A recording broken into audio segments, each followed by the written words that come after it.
Hey everybody, welcome back. It's Steve. I was just about to get in the shower when I noticed that the plastic piece at the bottom of the shower door was a bit cracked and it looks like water's getting through and onto the floor. They call that the shower sweep. You can get them online. This is from Amazon, made by, I don't know, Boot Care. I'm not sure how you say it. And installation is reasonably simple. In fact, it's something that even I can do.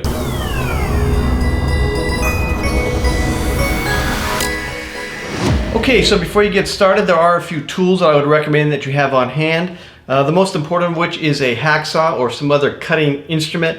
I would recommend a hacksaw. There are a few other choices you can entertain here, like this really nice knife that a friend of mine gave to me, very kind, nicely engraved, very sharp.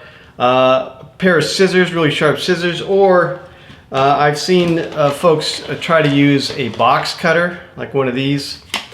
Here, I tried it. The plastic is so thick and difficult to cut through, I thought I might end up cutting myself. So not what I would first recommend, but you can give it a shot if you feel comfortable. Also, sandpaper.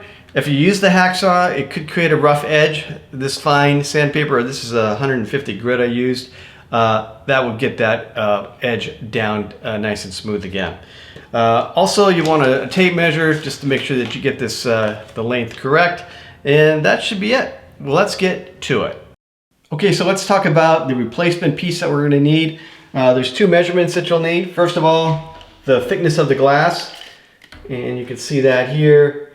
That's about 3/8 inches. There are basically just two types. It's either the 3/8 or a slightly smaller one that's about 1/4 inch.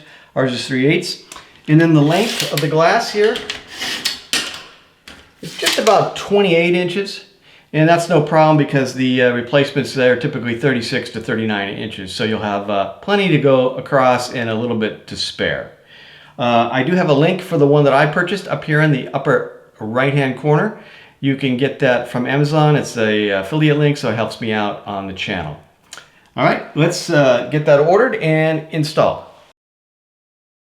All right, the first thing we'll do then is to remove the old piece. So you can just pop open your door a little bit. And it basically just pops down, just slides down.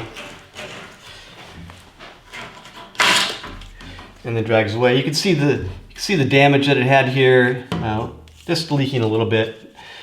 All right, that's gonna leave us with kind of a dirty door frame here, so we're gonna wanna clean that nice and get it ready for our new piece. Okay, so next we wanna do some cleaning and make sure that it's prepped for our new piece. Now, we have really hard water here, so I found it actually kind of difficult. I used some CLR, which is supposed to remove like the calcium and the lime and whatnot. That did a good job where it was thin, but some of the places were really thick. So for that, I used a razor blade. I was very careful about it. Don't want to scratch the glass and such, and of course don't want to get cut. But this actually did a pretty good job removing it from the glass.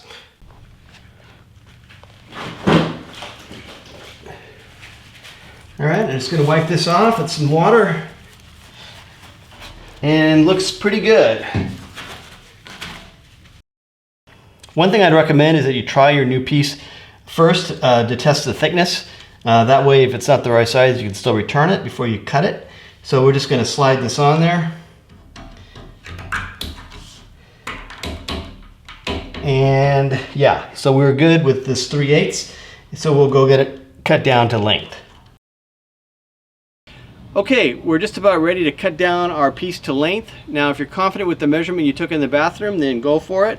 I did want to double check, so I took my old piece, which is damaged, but the length is good. So I just ran a tape measure across that real quick and confirmed that it is in fact exactly 28 inches. I can use this piece then to line up with the old piece to measure it or to mark it that way, or take my tape measure. And what I want to do is I want to mark on the hard plastic side, not the more flexible side. I'm going to run this across and then we'll mark it at 28 inches. Alright, now I'm going to use a hacksaw to cut this, but before I do that I want to score the mark that I've just made on there with a sharp knife. So I'm going to use this really nice knife that my friend gave me, and I'm going to just score that a little bit. Now if you can cut through, then you're good, just go ahead and cut through, but I just wanted to do just enough so that I could get the hacksaw into a groove. Now if you have a box cutter, you want to use that, that's fine also, just anything to get it started. Alright, and I'm also going to use some clamps here where you're going to secure it, not too tight because you don't want to damage the piece, but just enough so that when you do the cutting, it's not going to move on you unexpectedly.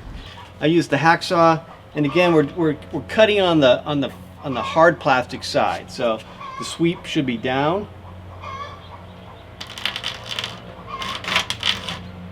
And we don't want to damage it, so I'm just going to just drag it backwards very slowly until we get through. Alright, we're cut through, and then this bottom part is the plastic, so that should go through with the razor. Just cut that. Okay, and now it's kind of rough, so I'm going to use a little bit of sandpaper to fix that up. Okay, if using the hacksaw created a bit of a rough edge here, you can use some fine sandpaper. Just kind of smooth that off a little bit. You might even have a little bit of the plastic that's sticking out, so you can grab a pair of sharp scissors and just trim that down so that it's even.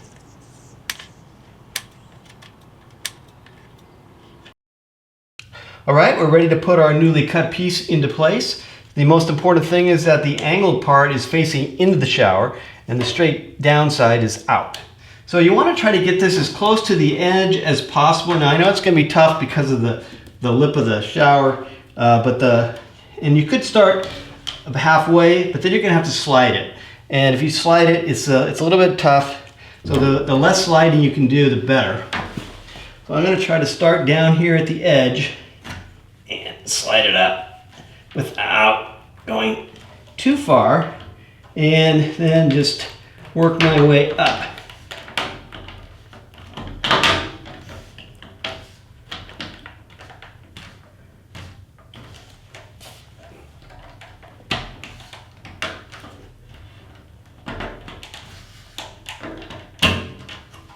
Okay, and we want this end part right here just perfectly flush, so I do have to slide it just a little bit down. Like I said, it's just tough, but there we go, nice and flush.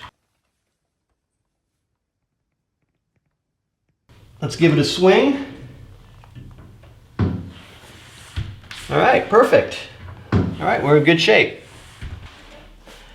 All right, looking good. Well, that is all I have for today. If you found this video helpful, please hit that like button, please subscribe, use our Amazon links, leave a comment, whatever. All of those things help us out, and I appreciate it very much. If you have any other ideas for projects that you'd like to see me tackle, please let me know in the comments or send us a message at thingsevenIcanDo@gmail.com. Until next time, this has been Steve for Things That Even I Can Do.